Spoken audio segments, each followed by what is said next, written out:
Welcome everyone to the next game of the stream. This is going to be HOANG playing in the blue color in the south of this map versus JonSlow playing in the red color in the northeast of this map, and they are going to be using Celts and Lithuanians respectively. HOANG, for anyone who isn't familiar, is a Celts main.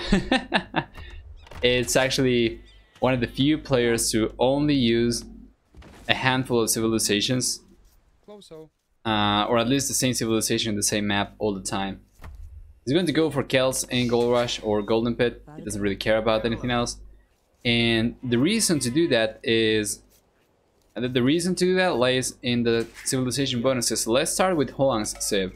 Celts are going to have, first and foremost, 15% faster moving infantry units. This is a big bonus when you are the one going aggressive, when you are the one producing the militias faster, and when you are the one setting the game pace. When you have faster units, your opponent cannot run away, so you can get an engagement. If it doesn't go your way, you just bail back and you try to go for a better one later. If it goes your way, your opponent cannot get away. That is the difference. If he loses an engagement, he bails back. If he's winning an engagement, he forces a fight. So besides that, they will also have 15% faster working lumberjacks, 20% faster attacking siege weapons, or 25%. Actually, it's going to be 25%, I am pretty sure. And they get also a bonus that makes it so that their sheep don't get converted as long as they are within one unit's line of sight. And the team bonus is going to be 25% faster working siege workshops. Any good gods games lately? Gold Rush? Yes, a few days ago we had a 100 population Dark Age God mirror game between Doubt and Hera. God, that game was awesome, man. That was amazing. It was in Golden Pit as well. Yeah, it was pretty good. Pretty good. What else do we have, by the way? Let's talk about JonSlow's civilization. The Lithuanians, they are going to start with 150 extra food, which makes going for men-at-arms much easier, makes going for militias much cheaper as well, or much less taxing on your economy. Besides that, they will also have the spear and skirm line units moving 10% faster, and each garrison relic is going to provide one bonus attack to your knight and Leitis units, up to +4. So getting 4 or 5 relics is going to get you good. JonSlow is going for the full walls right away, so he's going to be making of this arena. And HOANG should be expecting this. JonSlow is notorious for going for walls early on and try to play safe and really try to avoid rushing, and yeah, he will do it and he's good at it, but he's gonna try to be safe. Very much prefers it. Former arena main player, by the way. Already went for loom though. That is because of the walls. It's very risky to send villagers around if they don't have loom, so he had to go for it earlier, which means that we are going to have one extra villager for HOANG. Yes.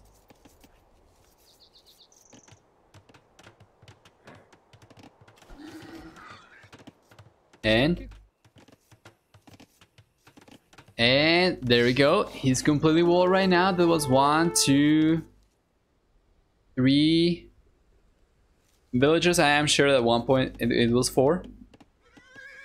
3 villagers from JonSlow completely walling his base. Now he's going to go back.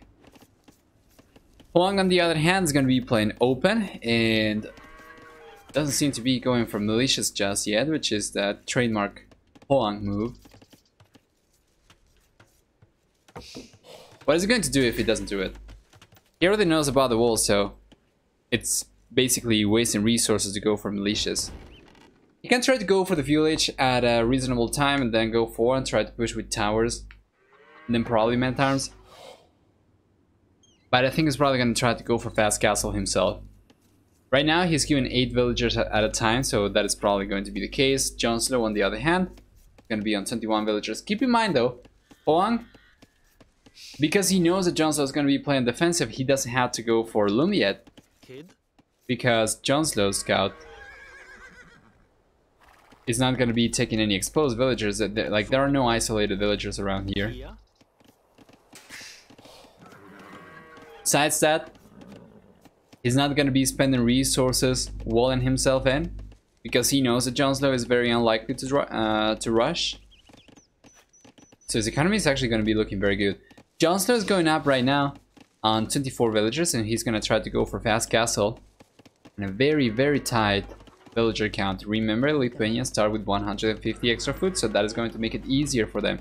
If you didn't have that, you would probably have to go with 26 villagers or maybe even more, depending on the civilization and depending on how much idle time you had from walling.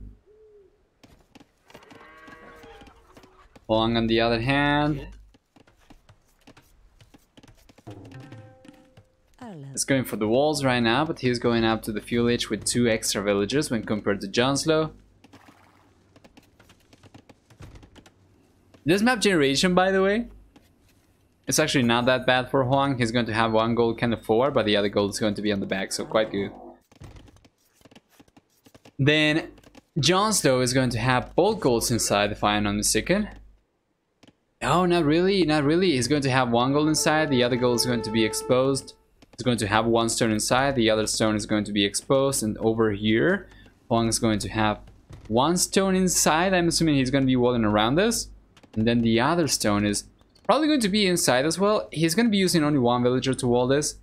So yeah, there's that. But now he's bailing because of the scout. With the villager and the scout, he should be able to take this. Even if the scout is in the fuel age. Now he's going to be in fuel himself. JonSlow, he could potentially try to take 1 villager over here. We don't have Lumen. That one is going to be alone, but he's not going to want to do that. He's going to take this scout down first, but HOANG's going to try to bait him under the TC. Castle H is going to be coming up very soon for both players. We have a barracks on the way for HOANG. And a market coming out, so he's going to be going for the market, the barracks, and then probably either a stable or an archer range, or maybe the blacksmith. It seems kind of weird. Yeah, I don't think a stable or an archer range would be good for him. Blacksmith would be alright though. And then JonSlow is going up. 0 food. He's going out to the castle age. Very, very good.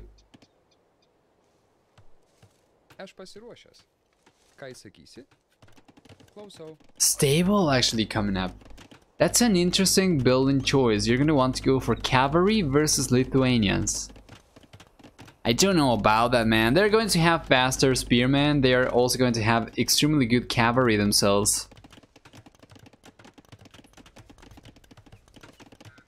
He's going out to the castle age so much later than JonSlow too. He's not going for Loom just yet, so if JonSlow pays attention over here, he might be able to find a villager or 2.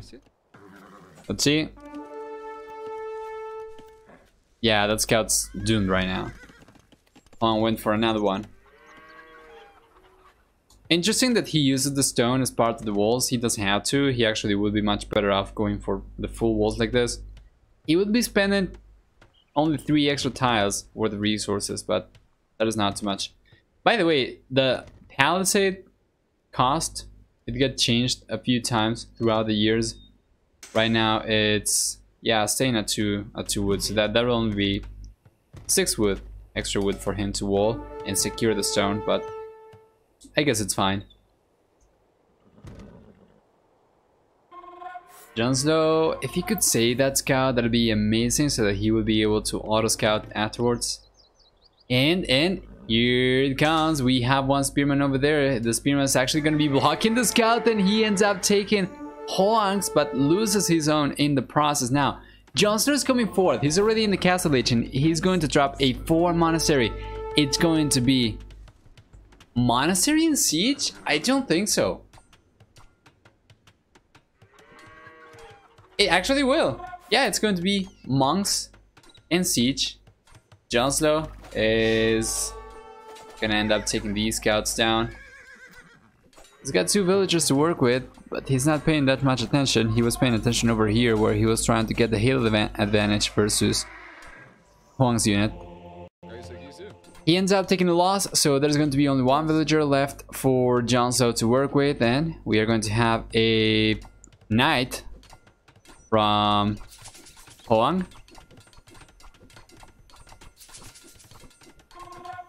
JonSlow. Oh, he's trying to go for the quick walls, but he's failing at it. The second monastery gets denied just as the knight goes down and the monk comes out as well. So yeah, we are going to get a conversion over here from JonSlow, or at least an attempt of a conversion, but damn. That was extremely unfortunate for him. Ended up blocking his own units and wasn't able to go for the quick walls after all.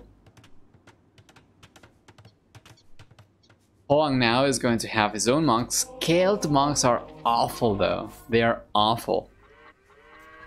The monastery for Lithuanians is quite decent if I'm not mistaken. Actually, they are a monk civilization, so they get everything.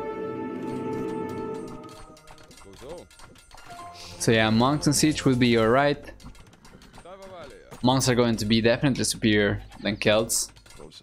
And right now it's both players going heavily into infantry. Yeah, who's got the upper hand over here? JonSlow for sure. Is he going to take one game from HOANG while HOANG's playing his main civilization?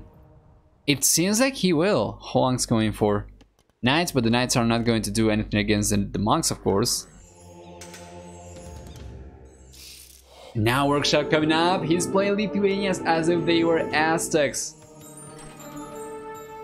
And they do share some similarities though. Aztecs are going to have a very strong economy with 5 extra resource carrying capacity for villages and start with 50 extra gold.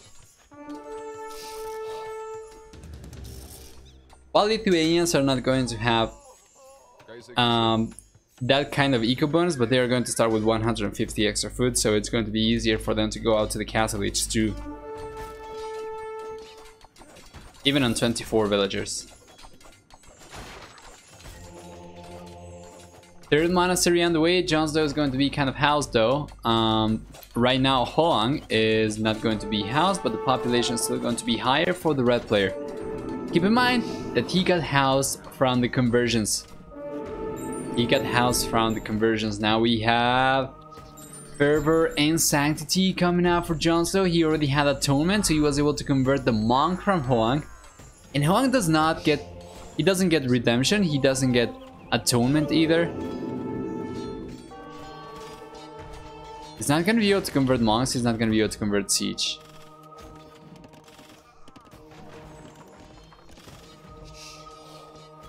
HOANG's going to end up losing that siege workshop. He's not deleting it. And there we go, the building changes, the building switches fate.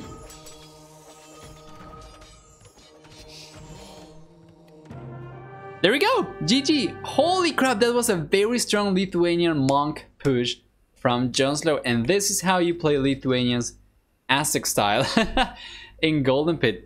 That was a very good game, very well played from JonSlow.